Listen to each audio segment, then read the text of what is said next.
Bon après-midi à tous les Africains et à tout le monde qui va suivre cette vidéo. Hier dimanche, les lampions se sont éteints au Qatar. Oui, c'est terminé avec la Coupe du Monde. Félicitations aux organisateurs. C'est une compétition qui s'est déroulée sans un incident majeur. Ça a été la fête de la jeunesse du monde. Félicitations à la France des Noirs. Je dois la qualifier de cette façon. Félicitations au fils Kylian Mbappé avec tous ses coéquipiers sans distinction de race. Vous nous avez offert un jeu très explosif qui a failli causer des coups de cœur à beaucoup de gens. Certains parmi nous se sont retenus, ont retenu le souffle, et surtout quand l'égalisation du troisième but est arrivée. Eh ben, l'Argentine a remporté la coupe. Cela ne veut pas dire que vous avez démérité. La France des Africains a mérité jusqu'à ce niveau de devenir vice-championne du monde en cédant la coupe qu'elle a détenue pendant ces 4 ans après leur victoire de la Russie. Et j'espère que pour le moment, des racistes tels que Éric Zemmour et Marine Le Pen ne vont pas invalider le visa ou annuler la nationalité des Noirs parce qu'ils n'ont pas remporté la coupe pour la France. Parce que nous devons nous le dire, les 2 tiers et demi de l'équipe française est composée de Noirs. N'est français que celui qui remporte une victoire pour la France. Et quand on ne remporte pas une victoire, on utilise des adjectifs de distanciation, comme quoi, eh ben, Kylian Mbappé, c'est un franco-guinéen, c'est un franco-sénégalais. Tel Claude Makelele, c'est un franco-congolais, etc. Mais quand ils gagnent la coupe, quand ils remportent une ceinture, une médaille, ouais, ils deviennent tous des Français, n'est-ce pas? Alors j'espère que vous n'allez pas chasser nos enfants sur cette terre parce qu'ils ont fait la fierté de la France plus de 2 fois et plusieurs fois. C'est pour vous prouver que cette race que vous, le raciste, méprisez, est la meilleure. Nous l'avons prouvé partout sur tout le terrain sportif du monde. Nous l'avons prouvé. Alors, un raciste tel que Nicolas Sarkozy, un ignorant qu'il est, qui a osé dire que le noir n'est pas entré dans l'histoire, il est amnésiaque. Je ne sais pas s'il parle de quelle histoire, sportive, scientifique. Il parle de quoi? Politique, pour dire que les Noirs n'est pas entré dans l'histoire. Lui non plus n'est pas entré dans l'histoire parce qu'il est meurtrier, il est venu tuer un arabo-africain, Muammar el-Kadhafi. Lui n'est pas entré dans l'histoire par la grande porte. C'est un meurtrier, un discriminateur, un ségrégationniste, un envieux qui est venu tuer un Africain pour ses richesses. Il en est de même avec Macron, qui est venu tuer Idriss Déby, un autre noir. Et en parlant de Macron, je dois le féliciter. Hier, il est descendu sur le terrain après que la France la France des Noirs ait perdu la victoire, il est venu sur le terrain consoler les siens. Ça a été un geste majeur que je félicite. Il y est allé un homme simple, un citoyen ordinaire, sans peur, et il se mélangeait à tout le monde. Si c'était chez nous en Afrique, Macron, qu'un président descende sur un terrain dans une foule comme ça, eh ben, on verrait des escadrons de morts intimider les gens avec des armes lourdes, des armes de guerre, des fusils d'assaut pour impressionner qui veut le voir. On en voit avec les escortes présidentielles en Afrique. Quand vous voyez Museveni ou Kagame, et à l'époque de Mobutu, n'en parlons pas, eh bien, sa présence au sein de la foule, c'était le début d'une guerre. Mais M. Macron, tu l'as bien fait, tu es descendu sur le terrain et tu te mélangé aux autres comme un être humain ordinaire. Coup de chapeau, M. Macron, c'est à féliciter. Et j'espère que tu as apprécié les efforts que les athlètes franco-africains ont déployés pour mériter la deuxième place de cette Coupe du Monde. La France n'a pas de mérité. Merci beaucoup. Et cela nous amène à parler de la vie des Noirs à travers le monde. Lorsqu'un policier américain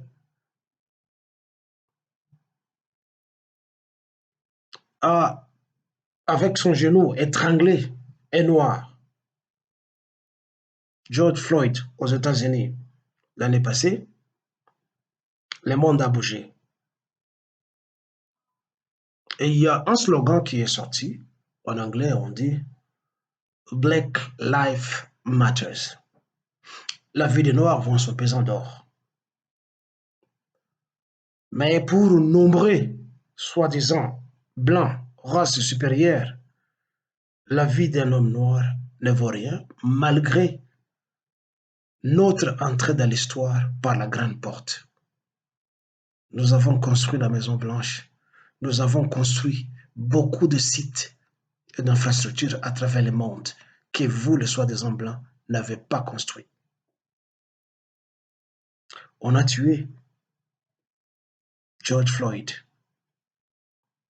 Et partout le sort du noir est resté le même. Depuis que les Portugais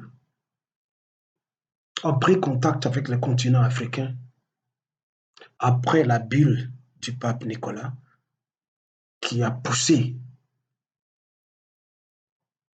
les soi-disant blancs à venir voler les terres des Noirs et tuer les Noirs, sous prétexte qu'ils étaient des ennemis de Jésus-Christ, un Jésus-Christ qui n'a jamais existé. Et nous savons que cette légende biblique a tant profité au Vatican et à tous ses complices. Les Noirs dans le monde ont tellement souffert. Partout à travers le monde, c'est la tragédie de la négritude. De l'Afrique aux Amériques, en Asie, c'est toujours le Noir qui a souffert. Je ne lance pas un cri d'alarme, je suis en train de dénoncer. Et j'interroge les soi-disant leaders africains quand chaque année, ils vont dans un sommet annuel à Addis Abeba, entendez, la capitale de l'Éthiopie. C'est chaque année où les leaders africains se rencontrent là-bas et on se demande, ils vont parler de quoi à tout moment. Je peux déduire qu'ils y vont pour prendre des bières, des champagnes, manger des repas copiés, s'égaver tout ce qui est délicieux de différentes cuisines du monde, s'échanger des cartes de visite, des numéros de téléphone et passer un bon temps avec soit leurs épouses ou leurs maîtresses dans les hôtels. Je ne pense pas que ces gens, entre guillemets, ces leaders, discutent des problèmes africains. Parce que les problèmes africains restent les mêmes. Je sais ceux qui ont osé parler en ont payé de leur vie. Les Patrice Lumumba, les Kwame Nkrumah, les Sékou Touré, bien qu'il n'y avait pas un coup d'État qui l'a emporté, les Sékou Touré, les Thomas Sankara, les Idriss Déby, et j'en passe, ils en ont payé de leur vie. Parce qu'ils ont osé parler, dénoncer, résister l'impérium de celui qu'on appelle faussement l'homme blanc. Mais du fait que les problèmes des Africains demeurent les mêmes, il y a de quoi s'interroger qu'est-ce qu'ils vont faire là-bas. Prenons l'exemple d'un pays, de la Mauritanie par exemple. Euh, en Afrique de l'Ouest, oui, c'est en Afrique de l'Ouest. La Mauritanie, je pense, suivant l'étymologie, provient du mot Mour. Les Mours, c'était des Noirs. Tantôt les gens les appellent les Maures. Euh, et ça a donné les noms des pays que nous appelons la Mauritanie. Eh bien, l'une des causes, des, vous savez, des conflits dans l'ancien Soudan, par exemple, était la maltraitance des Africains euh, islamisés du nord du Soudan contre les Africains noirs, nègres, christianisés, vous savez, du sud du Soudan. Euh, les résultats de ce conflit religieux, on les connaît. Après des décennies de conflits euh, et de guerres, bien que les enjeux économiques y sont liés, le résultat ou la conséquence euh, était que le Soudan avait été scindé en deux, en deux parties, le Soudan du Nord et le Soudan du Sud. Parce que ceux qui sont islamisés au Nord, nombreux parmi eux ont des teints clairs, méprisaient les Noirs qui sont au Sud. Vous savez, le Soudan du Sud, comme on le connaît, c'est un pays de Noirs et de personnes grandes de taille. A country of tall and black. Ils sont tellement noirs. C'est ça notre peau, à nous. Il y a eu cette scission en seul pays. La religion les a séparés, comme je venais de le dire, avec les enjeux économiques. Mais c'est surtout le soubassement sur le mépris de la race noire. En Mauritanie, l'esclavage des Noirs jusqu'au jour d'aujourd'hui, jusqu'au temps moderne, se poursuit. Jusqu'à nos jours, euh, en Mauritanie, l'éducation n'est pas autorisée euh, aux familles des nègres. Il y a là-bas une élite arabo-berbère qu'on appelle Al-Baïdan. Ces gens-là, ce sont des descendants euh, des concurrents arabes euh, qui continuent à maintenir le noir au bas de l'échelle sociale. En Mauritanie, les Noirs, les nègres sont appelés euh, des Aratines. Vous m'excuserez si je prononce mal les termes. Les Aratines, ce que signifie, ce qui veut dire les esclaves. Tout noir en Mauritanie est appelé Aratine. C'est une insulte, c'est un terme méprisant. Les Noirs sont effacés dans toutes les sphères sociales. Il est rare de trouver dans les sphères gouvernementales des ministres noirs ou nègres, mais même s'il peut y en avoir, en tout cas détenir des postes de portefeuille, c'est rare. On leur donne peut-être des petits postes, ministre de l'Information, peut-être ministre de la Culture, mais les postes clés gouvernementaux sont confiés à cette élite arabo-berbère qui maltraite les Noirs. Or, les Noirs sont autochtones. Les arabo-berbères sont des envahisseurs, des conquérants. Mais alors, je me demande, que font les présidents africains quand ils vont dans des sommets de l'OIA où ils ne discutent pas de la question d'esclavage chez nous, dans notre continent, en Afrique. On n'en parle pas.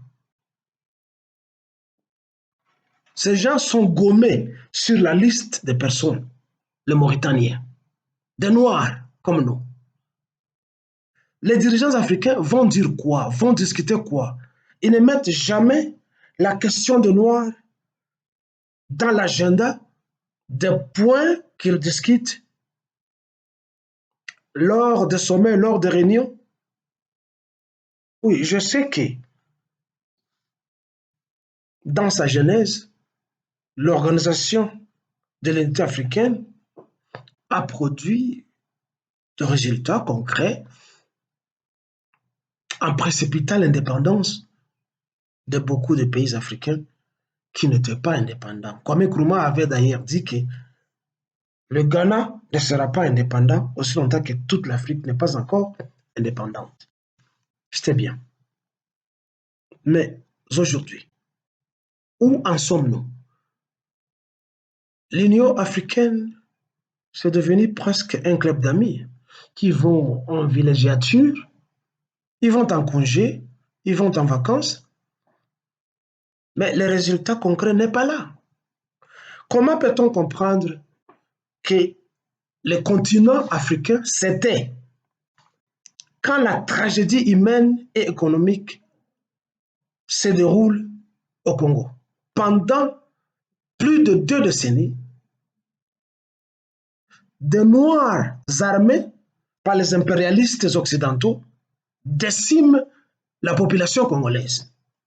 Et les Africains se taisent, ils sont calmes, ignorant que les guerres qui sont financées en Afrique ont un but commun: appauvrir les Noirs et décimer la race noire pour que les soi-disant blancs, entre guillemets, restent majoritaires sur la planète Terre.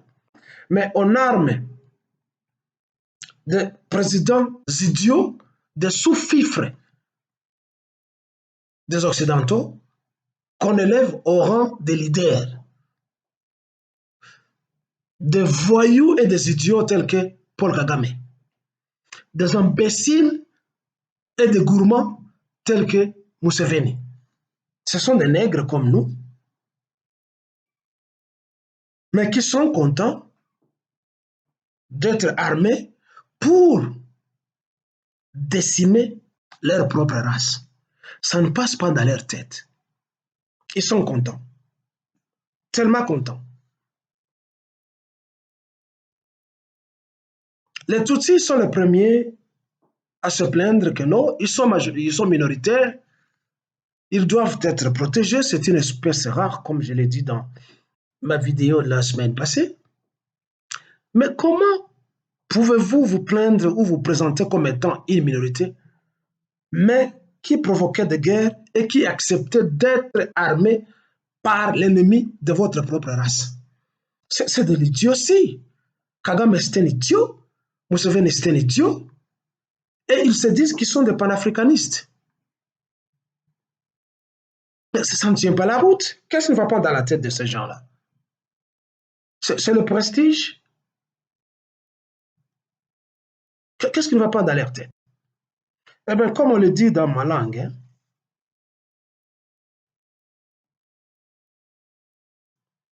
un lion, quand il est encore jeune, est fort. Mais il arrive des fois, les lions dorment. Il arrive des fois, les lions vieillissent. Il arrive des fois, les lions est blessé. Les lions ou les léopards ont l'habitude d'attraper d'autres animaux, de les tuer, de les manger.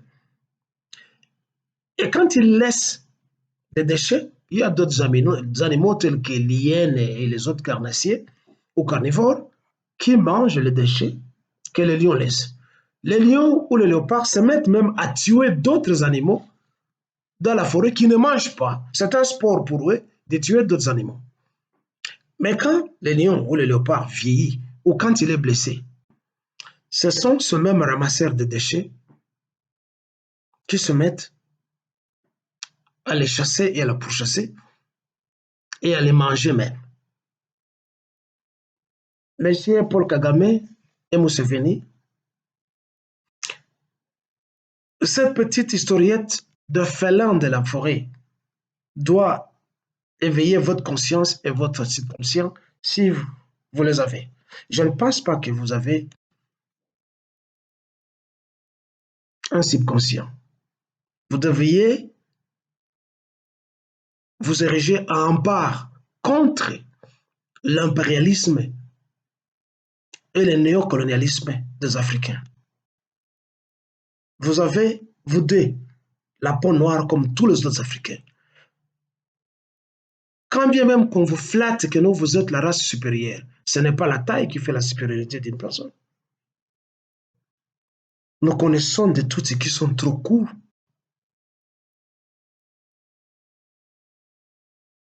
Nous ne voyons rien de supériorité en vous.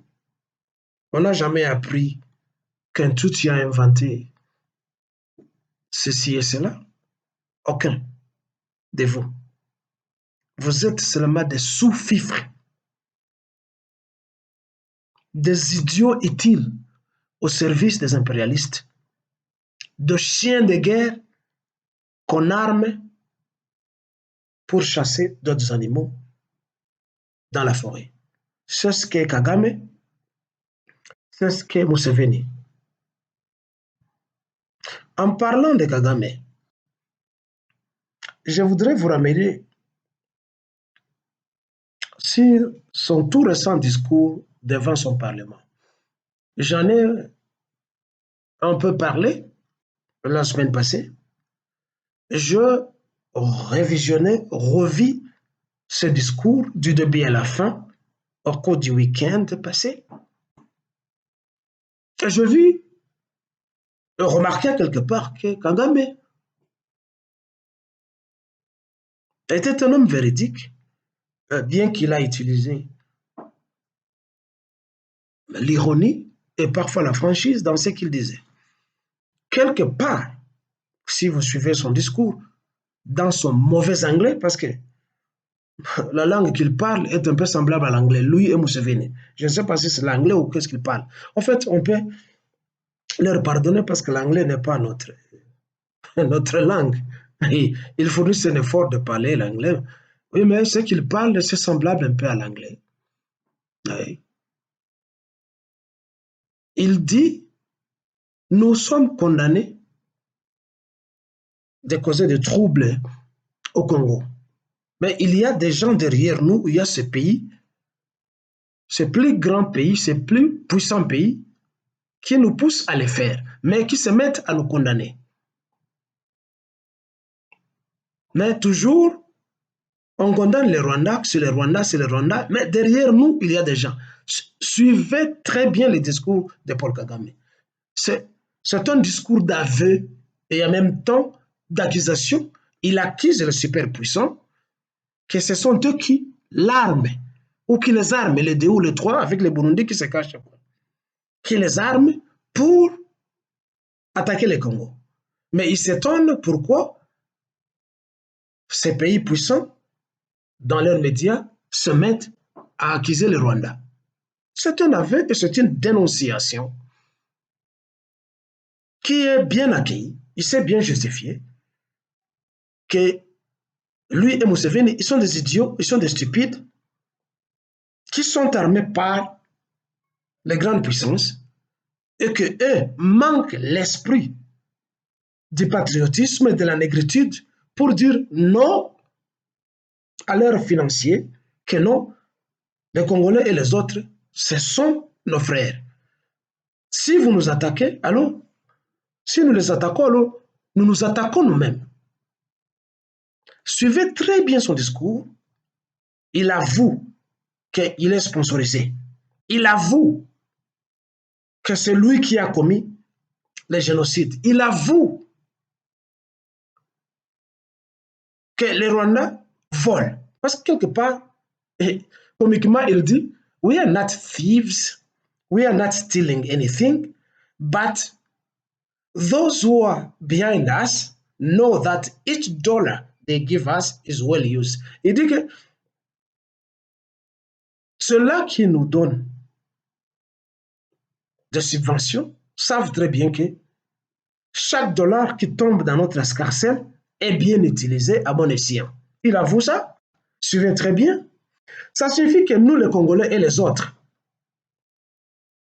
nous ne devons pas voir seulement Kagame, Museveni et les autres comme étant les seuls agresseurs du Congo. Nous devons diriger nos attaques, nos propos également à leurs sponsors, tels que l'Amérique, tels que Bill Clinton, tels que Macron, tels que l'Angleterre, tels que Tony Blair, et le Canada et toutes les autres puissances qui sont derrière ces gens-là. Il les accuse, il les dénonce. Suivez Kagame très bien. Il est clair dans son discours.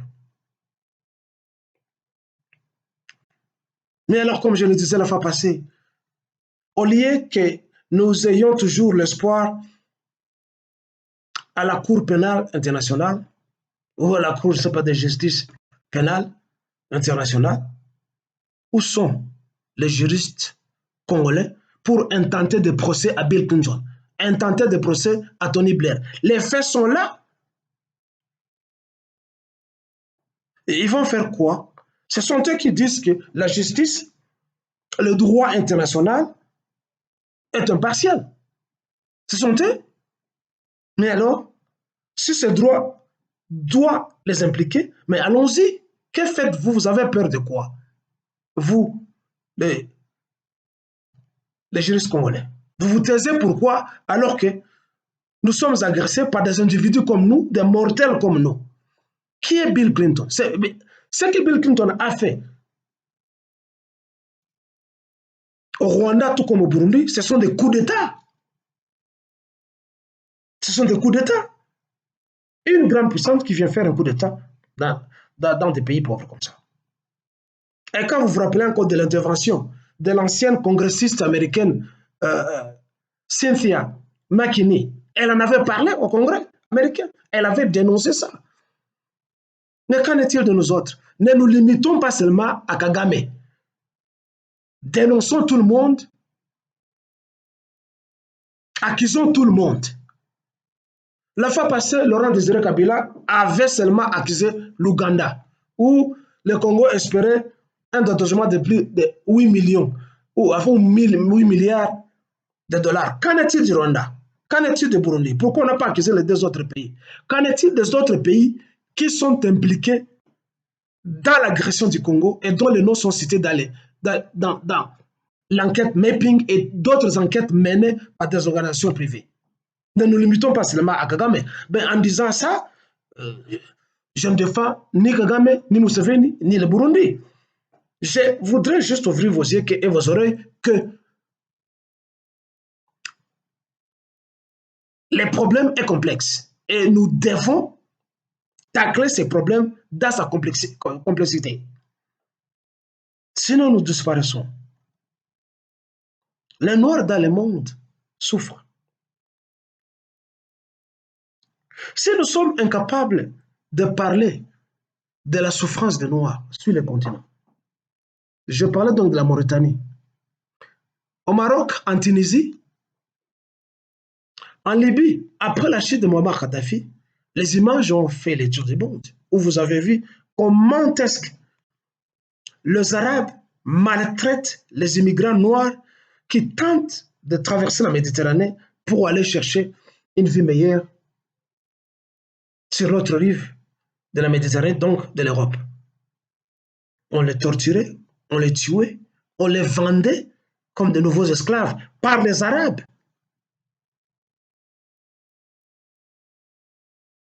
Et on trouve à travers l'Afrique une armée des idiots africains qui continuent toujours à devenir des musulmans. Ils se convertissent, ils sont des musulmans. Il ne faut aucun pas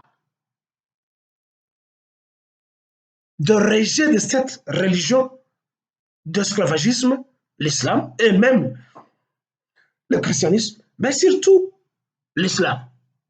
Ils sont contents, ils arborent de la barbe comme moi, des vêtements comme des princes de Qatar, comme des émirs ou des califes. Ils sont contents d'être appelés Mohamed, Ahmed, Arafat, ceci, cela. Une religion d'esclavagisme. On ne nous aime pas au Maroc, en Tunisie, en Mauritanie, partout on ne nous aime pas. Nous devons démontrer une résistance en commençant à rejeter leur religion et leur soi-disant culture ou valeur.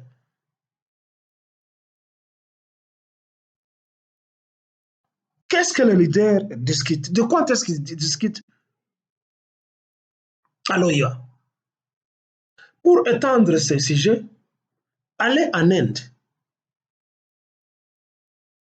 Les Arabes ont commencé à vendre les Africains depuis longtemps. Sur la côte africaine, à partir de l'Éthiopie jusqu'au Mozambique, jusqu'au niveau de Zanzibar. Ils étaient en train, même dans mon pays, au Congo, même dans ma province, au Kivu, où ils avaient instrumentalisé des gens tels qu'un Gongolutete, Lumaliza, autrement appelé Rumariza, type pour venir capturer les Congolais et les amener aux Zanzibar et les vendre dans les royaumes arabes, à Oman, en Iran, en Irak, partout là-bas, jusqu'au niveau de l'Inde. Mais bien avant ça, avant que les Indiens, des peaux blanches qui s'appellent des Blancs, immigrent en Inde, le noir était là-bas, et puis il y avait des noirs qu'on avait amenés en esclavage par les Arabes qui le vendaient là-bas. Quand vous allez en Inde, vous allez rencontrer deux communautés. Il y a la communauté de Noirs qu'on appelle les Sidi. Ce sont des Noirs qu'on avait capturés de l'Afrique et qu'on vendait aux marchands indiens et même chinois. Mais il y a des Noirs qui étaient là-bas depuis des siècles et des siècles dans une île interdite qu'on appelle les sentinelles. Je ne sais pas pourquoi on les a appelés les sentinelles, je ne sais pas, ils gardent quoi. Et cette tribu isolée, là en Inde, on les appelle les sentinelles. Dans un archipel qu'on appelle, je ne sais pas, l'archipel d'Andaman, je crois, Andaman et Nicobar. Yeah. Donc, quand vous regardez les images, certains parmi ces noirs-là sont totalement noirs, d'autres sont un peu bleus. Hein? Je n'exagère pas, mais cherchez images dans les moteurs de recherche, Google, et Yahoo, etc., vous trouverez, ce noir existe là-bas, où aucune personne n'ose aller. Je rappelle qu'il y a un missionnaire américain qui voulait aller les évangéliser. Il en a payé de sa vie. Il avait été tué. Et d'autres gens aussi qui se sont aventurés à aller plus près d'eux. Ces Noirs les avaient tués. Ces Noirs sont là depuis longtemps. Mais observez la maltraitance de ces Noirs que les soi-disant Indiens blancs font contre eux. Quand ils le racontent, ils leur jettent des pots de bananes comme si j'étais au macaque, au singe. Et d'après les estimations, ils sont en train de mourir. Il en reste peut-être 300 ou 500 sur l'île. Ils ne sont pas immunisés contre les maladies du monde moderne.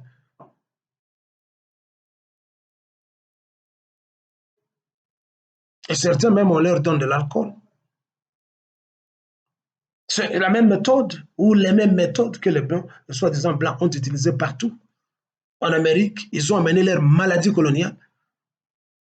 Et une fois au contact avec les Indiens, ces gens étaient décimés par des maladies venant de l'Europe. De ces gens qui se disent de la race supérieure avec beaucoup de maladies que les autres races n'ont pas. Ces Noirs qui sont ou qui habitent l'île d'Andaman et d'Aqaba risquent de disparaître pendant que nous, les Noirs, nous sommes ici. Le panafricanisme ne doit pas seulement se limiter sur le continent africain, ça doit s'étendre partout où l'homme noir se trouve. Vous trouvez des Noirs au Vietnam? Lisez les livres du Camerounais Biik. Il vous dira que ce sont les Noirs qui étaient les premiers à habiter la Chine, eux-mêmes le Japon. Moi, j'y ai été. Le panafricanisme doit s'étendre partout pour défendre la cause du Noir. Ça ne doit pas seulement se limiter sur le continent africain. Nous devons mettre dans nos agendas Black Lives Matter. La vie de l'homme noir doit nous imprégner, nous tous, partout. Sinon, nous disparaissons.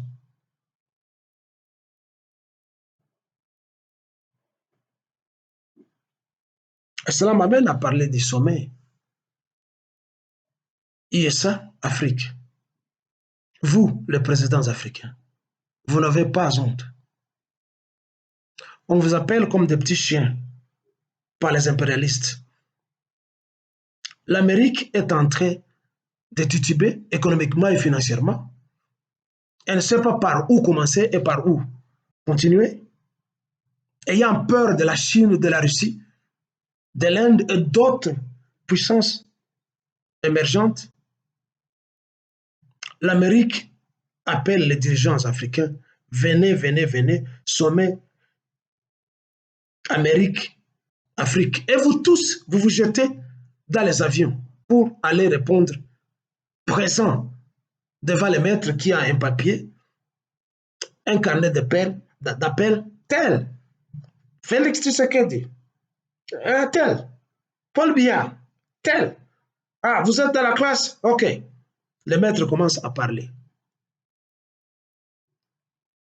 Mais je pense que vous êtes mieux informés que nous, la pauvre populace, que l'Amérique n'a plus rien. 55 millions que Joe Biden vous promet, où est-ce qu'il va retirer ces 55 millions? Seulement toucher le clavier et vous montrer les chiffres à travers l'ordinateur de l'argent qu'ils n'ont pas. Où se trouve cet argent-là? Ils vont vous endetter de l'argent qu'ils n'ont pas. Ils n'en ont pas. Vous avez des matières premières, tout ce dont ils ont besoin. Vous allez accepter, vous entendez 55 millions, ou enfin milliards de dollars. Où est-ce qu'ils trouvent ça? Alors qu'eux-mêmes ont des problèmes très sérieux. Mais allez en Amérique, vous trouverez des clochards dans la rue, des gens qui dorment au bas des immeubles. Ce n'est pas différent de chez nous en Afrique. Vous y allez parce que Vous voulez partager cet argent, voler peut-être le paix qu'on allait vous donner pour construire des routes ou d'autres infrastructures, vous volez, la population reste la même chose et vous endettez des générations à venir. C'est une honte pour vous. Et mon président de la République, il rêvait toujours de prendre des photos avec Biden pour qu'on dise qu'il a fait une haute diplomatie. Pendant que les gens s'émergent chez lui avec les inondations, et pour lui, c'est un prétexte, non, c'est un phénomène mondial. Ah bon? Quand il n'y a pas d'urbanisation chez toi, il n'y a pas de caniveau, il n'y a rien. Le Congo est presque à l'âge de la pierre taillée. Tu voulais aller prendre une photo avec le président Biden pour que ta presse mensongère vienne balancer des bobards au peuple congolais que tu fais ou tu mènes une diplomatie de haut niveau. Eh bien, c'est comme Bismarck l'avait dit, une diplomatie sans armes, c'est comme une musique sans instrument. Tu vas demander à l'Amérique de mettre fin à l'agression du Congo et de condamner le Rwanda et l'Ouganda. Tu fais semblant d'oublier que c'est la même Amérique qui arme les agresseurs du Congo. Mais de qui te moques-toi? Te moques-tu, toi, Félix? Tu penses que les Congolais ne connaissent pas, ne comprennent pas ce que tu fais, les jeux auxquels tu te donnes? Tu demandes à Joe Biden, à l'Amérique, d'interdire à Kagame. Ce n'est pas ça la diplomatie. Suis le modèle de la Russie, suis le modèle de la Corée du Nord, suis le modèle de la Chine, suis le modèle du Vietnam à l'époque. Nous devons nous armer nous-mêmes et nous défendre nous-mêmes. Parce que le droit international n'existe pas. La justice internationale n'existe pas. Nous devons nous défendre nous-mêmes. Même s'il y a un embargo, si et seulement si cet embargo existe sur le Congo pour l'achat des armes. Mais il y a des armateurs privés partout. On venait de lâcher aux États-Unis un vendeur d'armes russe contre une basketteuse américaine qui avait été arrêtée, emprisonnée en Russie pendant, il y a de cela, 9 mois, du fait d'avoir amené des narcotiques en Russie. Voilà, c'est quand il y a la rivalité, l'égalité de force, c'est quand on te respecte. Ce n'est pas en allant s'agenouiller, ce n'est pas en criant, en se lamentant comme un petit enfant qui a besoin de la présence de sa maman ou de biberon. Qu'est-ce qui nous manque, nous, pour écraser le Rwanda, le Burundi et l'Ougandais? C'est seulement la volonté politique. Toi, tu joues à l'hypocrisie pour qu'on dise que tu mènes une diplomatie. Je te le répète, Bismarck a dit, une diplomatie sans armes, c'est comme une musique sans instrument. C'est quelle diplomatie tu mènes? Tu as vu plusieurs fois, Trump a failli se suicider en cherchant à ramener le petit Kim Jong-un de la Corée au bon sens. Il lui a dit, moi, je vais continuer à produire des armes nucléaires. L'Amérique s'est retirée. Aujourd'hui, l'Amérique veut s'attaquer à l'Iran, mais l'Iran continue son programme nucléaire jusqu'à ce qu'il aura l'arme nucléaire. Et nous, ce sont des prières, ce sont des marches, ce sont des chorales, ce sont des marches des églises, des hommes aux longues robes et mobiliser la presse pour qu'on prépare ton deuxième mandat. Qu'est-ce que tu as produit? Mais toi, tu es un malheureux de président, un vaurien, un néant, un zéro, une loque. C'est ce que tu es. Alors, pour continuer, j'espère que vous tous, vous avez suivi l'interview de M.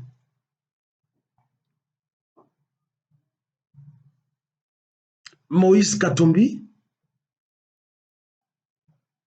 sur une chaîne de télévision française, je pense que c'était France 24 ou TV5. Il en a l'habitude, lui. Hein? Il va en Europe pour déclarer sa candidature aux prochaines élections. Il n'est pas différent d'Etienne Tshisekedi, qui avait l'habitude d'aller au Rwanda, chercher la légitimité auprès d'un agresseur pour venir au Congo. Tu crois que parler du haut de TV5 ou France 24 te donne la légitimité d'être candidat aux élections au Congo? Mais toi, tu es un malheureux, un foutard de candidats présidentiels qui ne sait même pas parler. À partir d'aujourd'hui, je t'appelle monsieur, vous savez. Congolais, suivez son discours, son intervention. Chaque fois quand on lui pose la question, il commence toujours par vous savez, hein, vous savez, hein, vous savez. Hein. Bon, ceux qui te posent la question savent quoi? Mais ça, c'est de l'enfantillage. Vous savez, hein, vous savez, hein, et tu te mets toujours à bégayer quand tu parles français. Mais quand tu parles swahili, tu parles très bien. Vous savez, hein, c'est toi, un candidat à la présidence, tu ne maîtrises pas la langue de Molière. Bon, ce n'est pas notre langue, mais il faut faire preuve de quelqu'un qui la maîtrise. Vous savez quoi? Quelqu'un qui te pose des questions, il ne sait rien, il veut savoir auprès de toi. Vous savez, hein, vous savez. Monsieur, je t'avais dit, tu ne seras pas président au Congo. Tu vas me rencontrer sur ta route partout où tu vas. Toi, Effet Kyungo Kumanza. Moïse Katumbi, regarde-moi très bien. Tu connais qui il est. C'est moi qui l'ai. Toi et Kyungo Kumanza, vous m'avez escroqué de l'argent. Ni si moi je mens. Toi et Kyungo Kumanza, vous m'avez escroqué de l'argent par l'entremise de votre envoyé spécial Jean Kankwanda. J'ai les photos de votre émissaire. Vous allez nier? Tu es un escroc, tu es un meurtrier, tu as été dans la complicité de tuer notre confrère. Quand tu m'as manqué, on ne te laissera jamais. Tu as tué beaucoup de Congolais, tu n'es pas Congolais, tu n'as aucun sang, aucune goutte de sang congolais. Tu es un Zambien, Israélien, Espagnol, Gréco, Latin, tout ce que tu es. Et tu voudrais faire ton aventure au Congo. Après que tu aies volé, pillé le Congo, tu passes sur les antennes de la télévision. Non, j'ai quand même un parcours de bon gestionnaire quand j'étais gouverneur. Tu n'as pas été gouverneur par mérite, c'est par complicité, par conspiration, en tuant et en trahissant les gens. Tu blagues parce qu'il n'y a pas une bonne justice au Congo. Tu es une personne qu'on devait déjà appréhender, juger et te pendre publiquement pour des délits que tu as commis. Tu es un voleur, tu es un menteur. Tu penses en sponsorisant Tepe Mazembe, en allant distribuer des lampes tempêtes, des houes, des bêches au Kivu. Cela te donne le mérite de devenir candidat et de diriger le Congo. Un délabré que tu es, un décoloré que tu es, tu voudrais trôner sur le Congolais, sur le nègre, alors que tu n'as pas notre peau, je te discrimine d'abord. Tu n'es pas un Congolais. Ceux qui te suivent, ce sont des flatteurs qui te caressent dans le sens du poil. Tu es un meurtrier, au même titre que Hippolyte Kajambere Kanambe, au même titre que Rubero, que tous les Rwandais, tous les Tutsis qui nous enquiquinent, que Paul Kagame même. Tu es disqualifié et tu ne peux pas être un candidat chez nous. Tu voudrais devenir candidat? Toi et Mukwege, tu n'es pas un Congolais. On te connaît très bien. Tu es un Burundais. Nous avons tous les dossiers sur toi, ta naissance, ta jeunesse, même l'hôpital des Panzi dont on cite, ce n'est pas ton hôpital. Nous connaissons.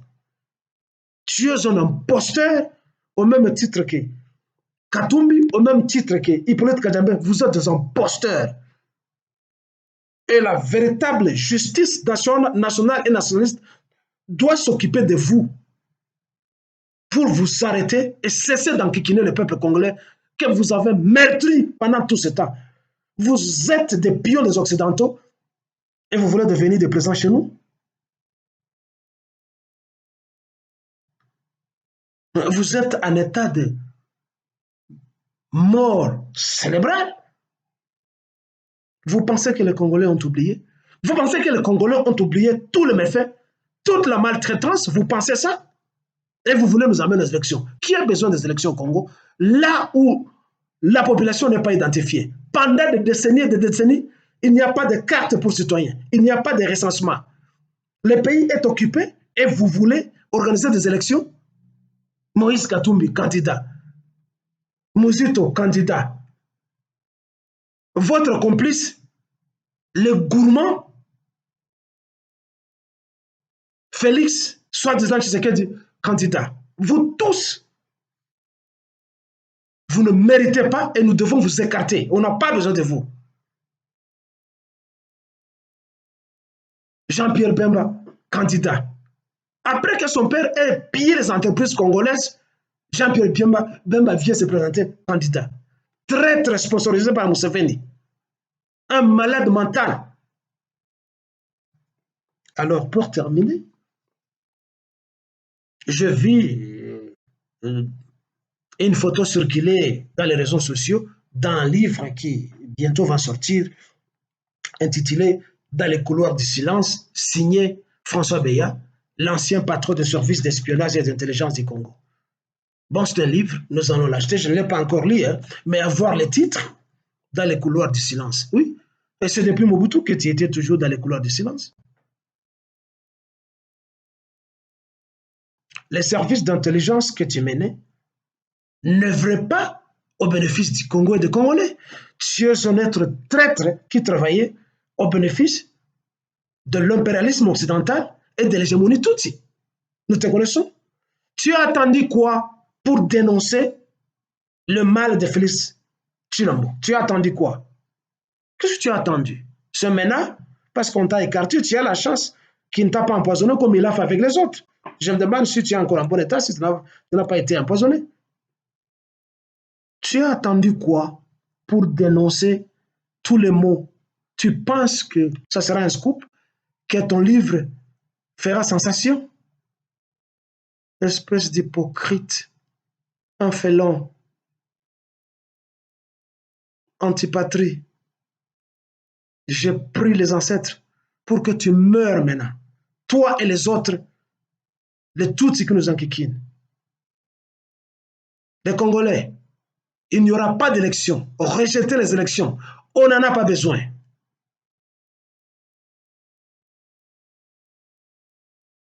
Débustons tous nos agresseurs et leurs complices. Tuons-les. Ceci émane de moi. Vib, Jemadar Vib Kirkinele, pour le Congo de Lumumba, de Kassavobo, de Kimpavita, de Kimbangu, de tous les combattants congolais et de tous les martyrs congolais, pour que la nation congolaise soit